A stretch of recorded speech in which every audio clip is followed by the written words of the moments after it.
report just recently, and the report was that they are tearing down all the Christmas decorations in Bethlehem. Now, Bethlehem is the place where Jesus was born. However, there are so many Muslims and other religious groups living in Bethlehem that they said they did not want Christmas decorations up, so they're tearing them all down. How sad that is. Even if a person is not a Christian, even if there's a person that doesn't believe in Jesus, you would think even for the historical background, they would at least want it for that. But they're tearing it down. What we have to understand in all of this is that we are in a war season, and there is a war against Christians, there's a war against Jews, anyone that has a biblical background like Jews and Christians. There's a war to try to eradicate these groups and try to wipe us out. What's happening is they're really trying to come against and stop God's covenant plan in the earth.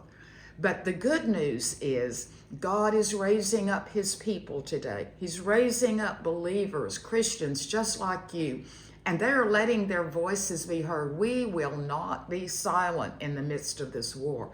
This is why the voice of the ecclesia is so vital, so important during this time, because your voice and the voice of God's Christians can overpower the voices of the enemy.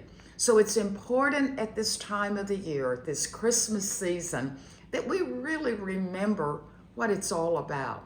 You know, so many times we think of gifts, we think of celebrations, we think of parties, we think of a lot of things, and our focus is not where it needs to be.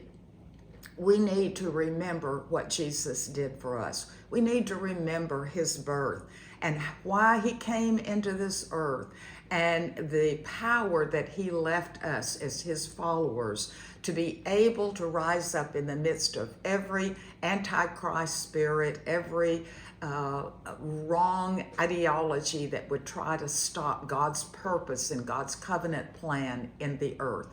Someone just recently, who is a grandma, told me a story.